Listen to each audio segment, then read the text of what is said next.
श्री शंकरी माई जीव श्री तैलंग स्वामी के ज्ञात शिष्यों में से एक। यह एक महिला थी। वह 1827 में जन्मी थी और वह श्री तैलंग स्वामी की एक शिष्य की पुत्री थी। उन्होंने अपने बचपन से ही श्री तैलंग स्वामी से शिक्षा प्राप्त की थी। वह 40 वर्ष तक बद्रीनाथ, केदारनाथ, अमरनाथ और पशुपतिनाथ के पास की गुफाओं में तपस्या की। वह ब्रह्मचारिणी जो 1827 में जन्मी थी, अब 1 शताब्दी से अधिक समय तक जी रही है। हालांकि उनका चेहरा बूढ़ा नहीं लगता। उन्होंने अपने काले बाल, चमकते हुए दांत और अद्वितीय ऊर्जा को बनाए रखा है। वह हर कुछ साल में धार्मिक मेलों में शामिल होने के लिए अपनी गुफा से बाहर आती है। यहां उनके जीवन का संक्षिप्त विवरण दिया गया है। श्री कालिकानंद मिश्रा शंकरी माई के पिता थे। उनके पिता का नाम श्री हरि नारायण मिश्रा था। उनकी पूर्वजों का जन्म स्थल प्रसिद्ध मिश्रा ग्राम, पीओ, दक्षिण ढाका और ढाका 24 परगना, श्री हट्टा जिले में पूर्व अविभाजित बंगाल में था। वर्तमान में यह स्थान बांग्लादेश के अंतर्गत है। बंगाल के विभाजन के बाद भारतीय प्रदेश से अलग हो गया। वहां के मिश्र वंश की प्रसिद्धि उनके प्रसिद्ध वंशज पवित्र प्रभु श्री चैतन्य महाप्रभु के कारण हुई। उनके पिता श्री जगन्नाथ मिश्रा और उनके पूर्वज उसी वंश से थे। श्री श्री शंकरी माता जी भी उस आशीर्वादित वंश से है। वह श्री कालिकानंद मिश्रा की एकमात्र पुत्री है और उनकी मां का नाम अंबालिका देवी है। अंबालिका देवी बंगाल के शांतिपुर नगर में रहने वाले परिवार की पुत्री थी। श्री श्री शंकरी माता जी का जन्म रामनवमी के शुभ तिथि पर गुरुवार को चैत्र मास में मार्च 1827 में हुआ था, जब भारत अभी भी ब्रिटिश शासन के अधीन था।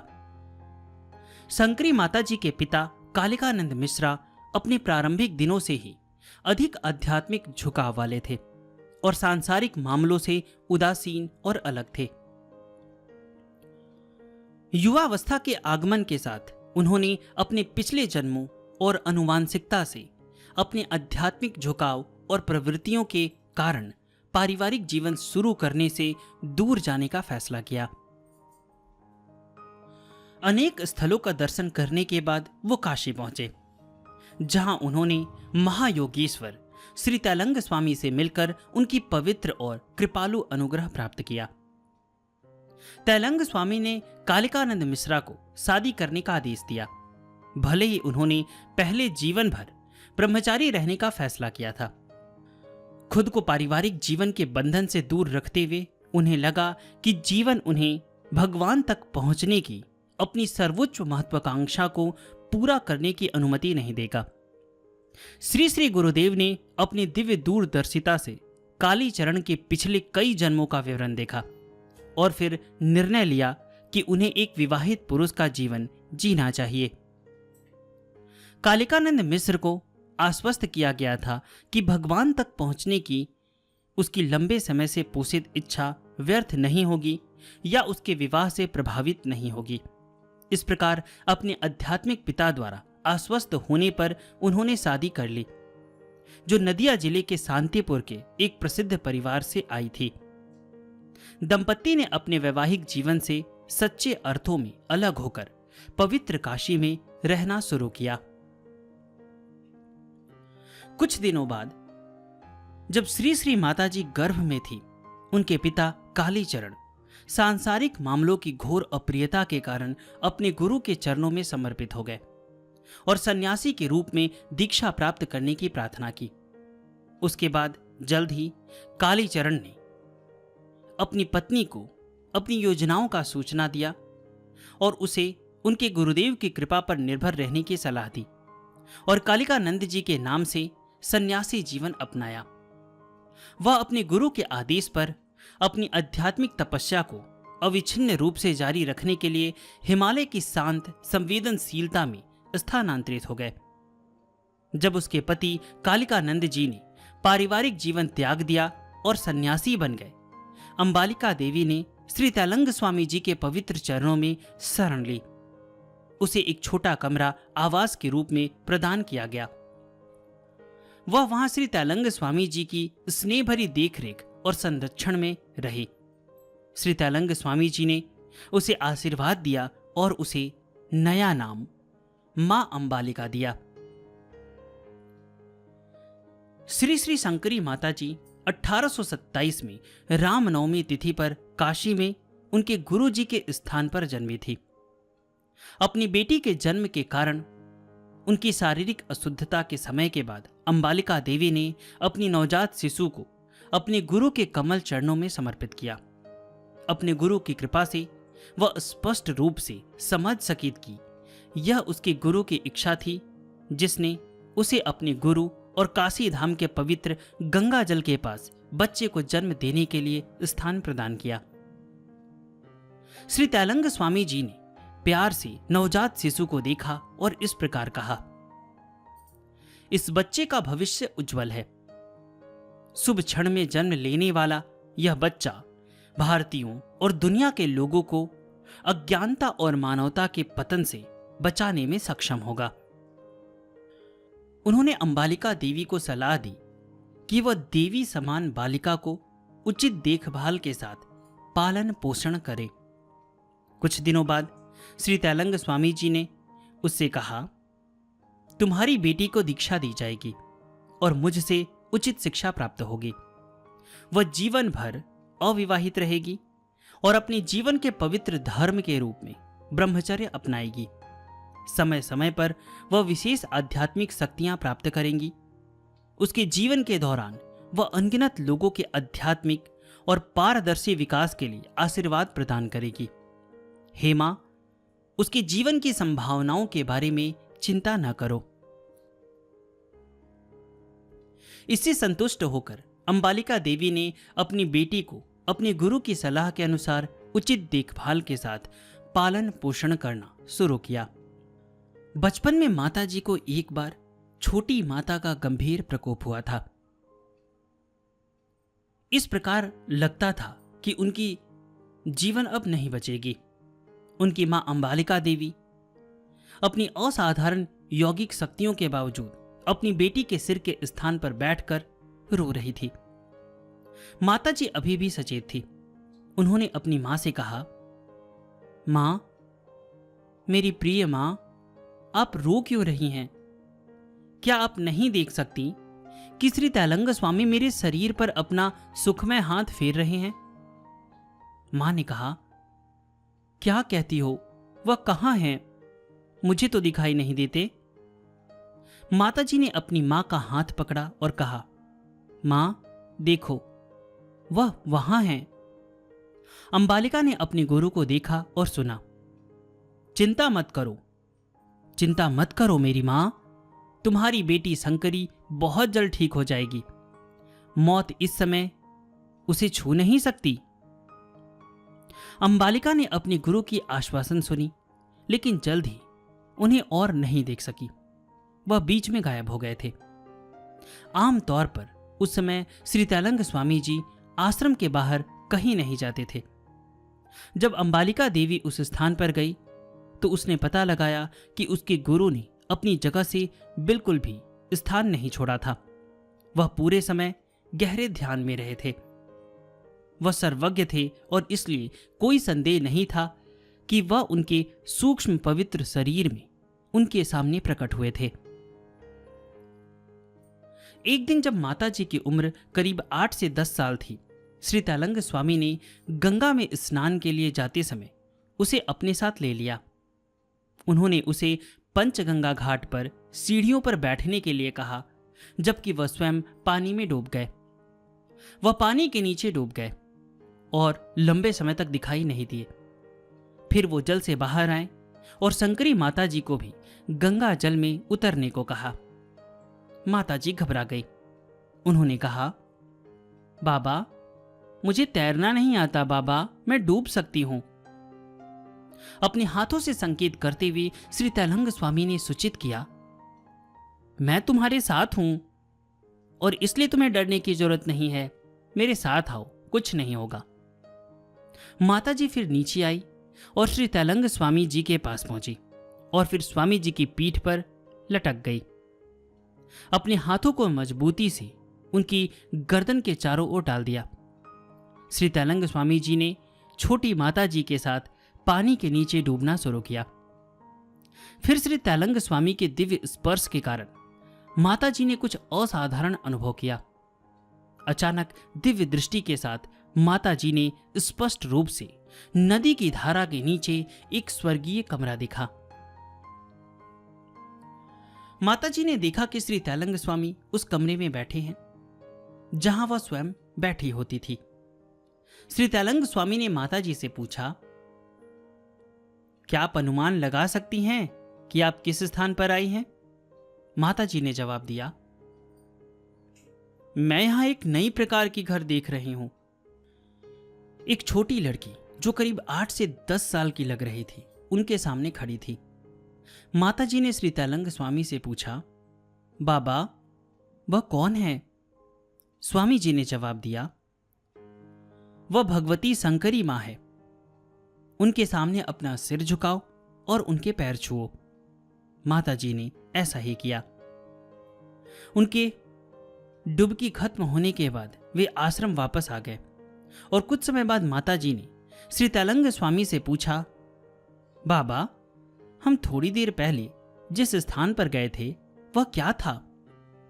श्री तैलंग स्वामी जी ने जवाब दिया, मेरी छोटी मां, वह नासिकम धाम था। केवल भौतिक इच्छाओं और पृथ्वी वासना से मुक्त कर्तव्यों को पूरा करने के बाद ही कोई वहां जा सकता है।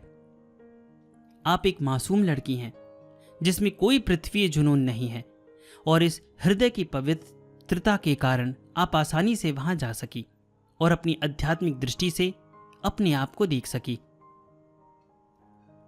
श्री तैलंग स्वामी माता जी के माता पिता के आध्यात्मिक गुरु ने अक्षय तृतीया के शुभ दिन पर माता जी को दीक्षा दी और उससे महाब्रह्मचर्य की प्रतिज्ञा करने के लिए कहा।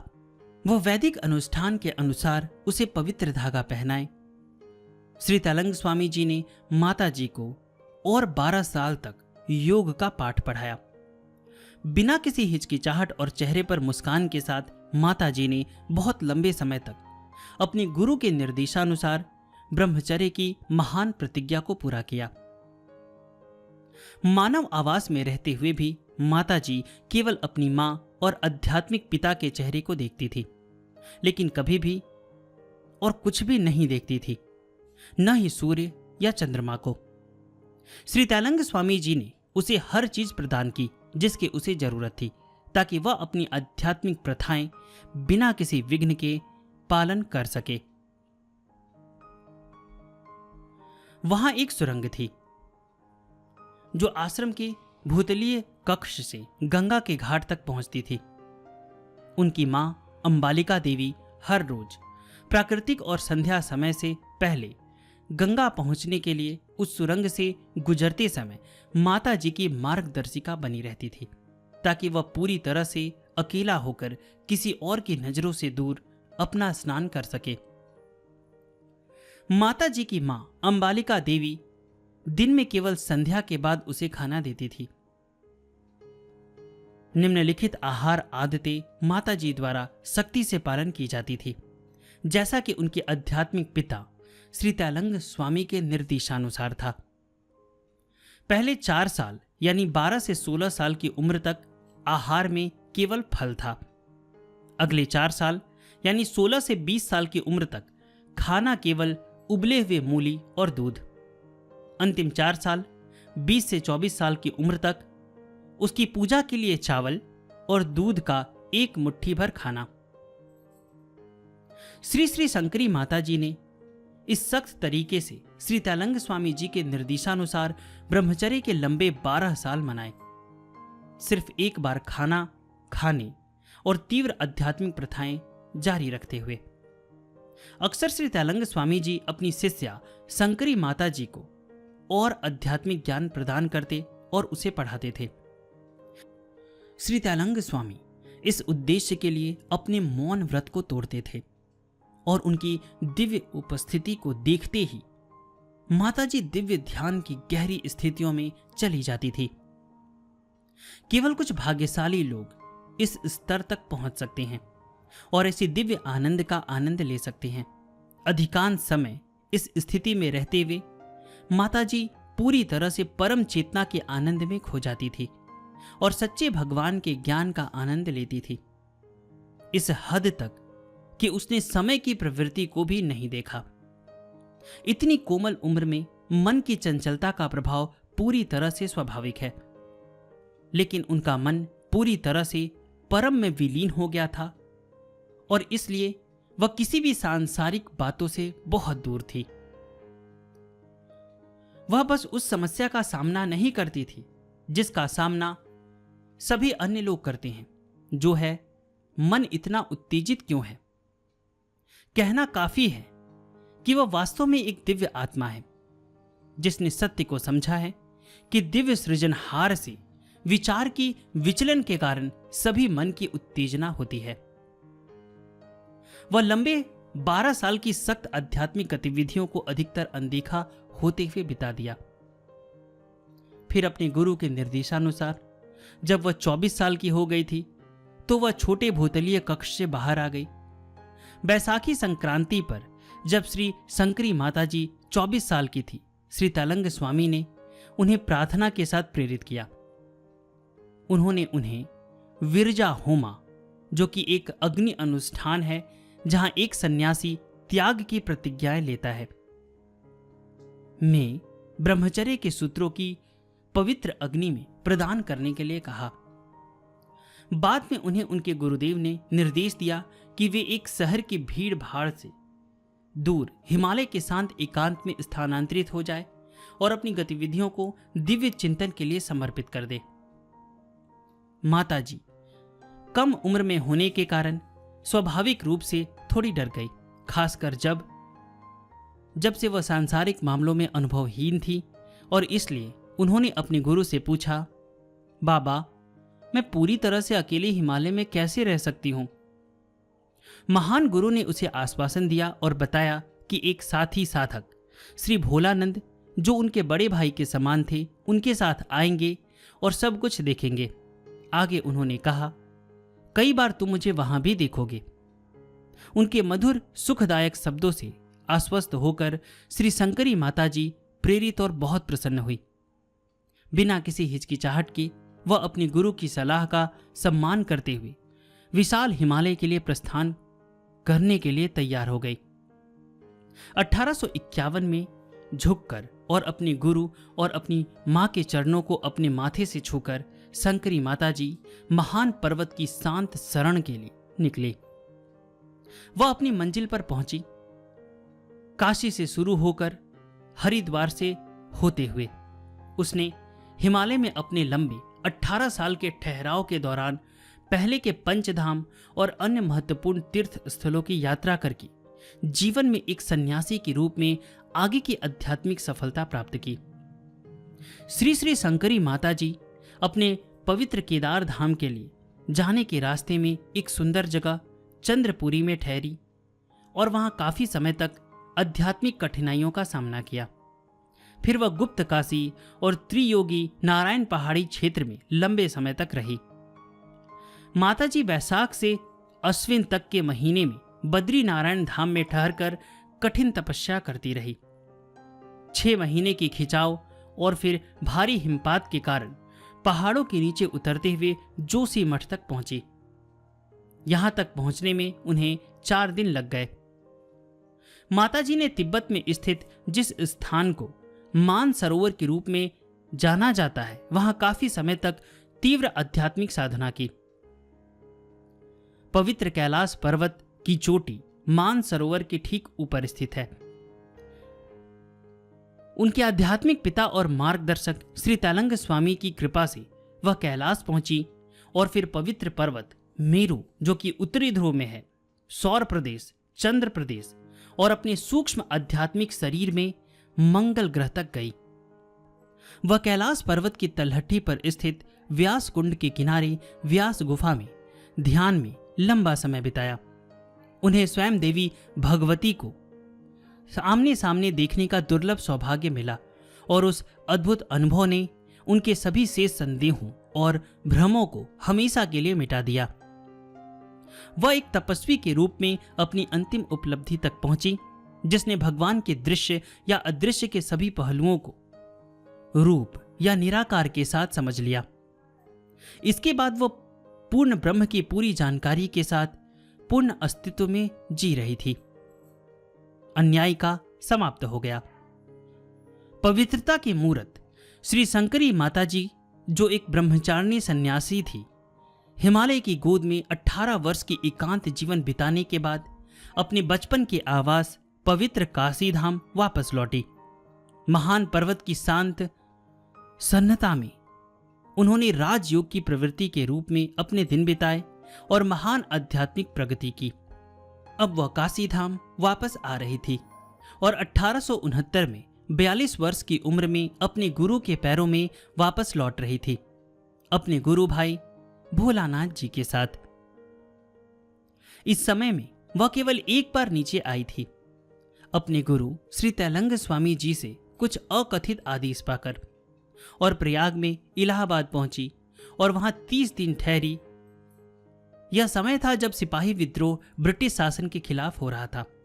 वह पवित्र वृंदावन के माध्यम से हिमालय के लिए चली गई थी, जो भारत के धार्मिक इतिहास के संदर्भ में एक गहन महत्वपूर्ण तीर्थ स्थल है।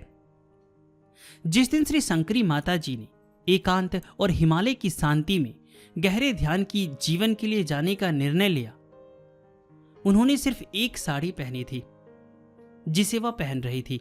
दूसरी साड़ी उनके द्वारा आश्रम की छत पर सूखने के लिए छोड़ी गई थी। आश्रम वापस आते समय जब वह अपनी मां से मिलने गई तो वह हैरान हो गई यह देखकर कि वह साड़ी जिसे उसने सूखने के लिए छोड़ दिया था बिल्कुल वैसी की वैसी थी जैसे वह वहां पर छोड़ गई थी। उसकी प्रिय बेटी के लिए उसकी गहरी प्रेम में जो हजारों मील दूर रह रही थी, श्री शंकरी माता जी की मां साड़ी को हिलाना नहीं चाहती थी। यह उसकी प्रिय बेटी की याद का प्रतीक था। कुछ दिनों बाद श्री शंकरी माता जी को अचानक विचार आया कि वह लंबे समय से भगवान विश्वनाथ की पूजा नहीं कर पाई है। एक दिन माता जी ने भगवान विश्वनाथ के मंदिर के लिए कुछ हरी पत्तियों के साथ बिल्व पत्र और पूजा के लिए फूलों के साथ शुरुआत की। अचानक उनके मन में एक और विचार आया कि बाबा तैलंग स्वामी कोई और नहीं बल्कि स्वयं भगवान विश्वनाथ हैं। लेकिन उनका मन अभी भी विश्वास नहीं कर पाया था। वह मंदिर गई और भगवान विश्वनाथ की पूजा की। आश्रम में वापस लौटने पर वह यह देखकर पूरी तरह से चकित रह गई कि वह फूल और बिल्व पत्र जो उन्होंने भगवान विश्वनाथ को चढ़ाया था वह बाबा के सिर पर था, जो गहरे ध्यान में लीन थे। तब से उनके सारे संदेह उनके मन से हमेशा हमेशा के लिए दूर हो गए। परमहंस योगानंद जी ने भी अपनी पुस्तक में श्री शंकरी माता जी का एक फोटो दिया है, जिसमें उन्होंने लिखा है कि 1926 में वो कुंभ मेले में देखी गई थी। तो जैसा कि आप एक फोटो देख पा रहे हैं जहाँ पे बहुत सारे शिष्य शंकरी माता जी को घेर के बैठे हुए हैं, वो ध्यान में हैं, तो ये फोटो कुंभ का ही है। कुंभ मेले में शंकरी माता जी आई थी। और एक और बात, जब भी आप काशी जाएं तो पंचगंगा घाट के पास ही स्थित है श्री तैलंग स्वामी जी का आश्रम, तो आप वहाँ अवश्य जाइएगा। मैं कोशिश करूँगा कि वहाँ पे जाके वो पंचगंगा घाट पे मैं आपको बताने की कोशिश करूँगा वीडियो के माध्यम से भी आने वाले वीडियोज़ में, कि कभी आप वहाँ जाएं तो आसानी से वहाँ जा सकते हैं। और जब आप मठ में जाएंगे तो वहाँ पे एक भूमिगत गुफा भी है।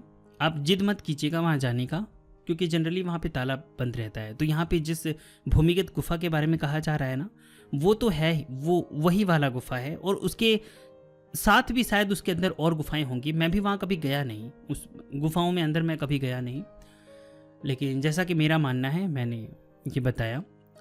और आप लोग अवश्य जाइएगा, जब भी आप काशी जाएं तो आप अवश्य जाइएगा। मणिकर्णिका घाट से आगे आप जाएंगे तो आपको पंचगंगा घाट मिलेगा, वहाँ किसी से भी पूछ लीजिएगा। तो आप उनके आश्रम में जा सकते हैं। और वहाँ पे श्री तैलंग स्वामी का आपको फ़ोटो भी मिल जाएगा और पुस्तक भी मिल जाएगा जिसमें श्री तैलंग स्वामी की जीवनी है। तो अगर आप चाहें तो वहाँ से प्राप्त कर सकते हैं। और अगर आप नहीं जा पा रहे हैं, आपको वो पुस्तक चाहिए, तो डिस्क्रिप्शन में हमारा व्हाट्सएप नंबर दिया गया है, आप हमें व्हाट्सएप कर सकते हैं। आपको पुस्तक और तैलंग स्वामी की फ़ोटो भेज दिया जाएगा। इस जीवनी में इतना ही। और अगर आप लोगों के पास श्री शंकरी माता जी की और भी जानकारी है तो कृपया आप हमें मेल कर सकते हैं, या फिर हमारा व्हाट्सएप नंबर दिया गया है तो आप हमें व्हाट्सएप कर सकते हैं। धन्यवाद।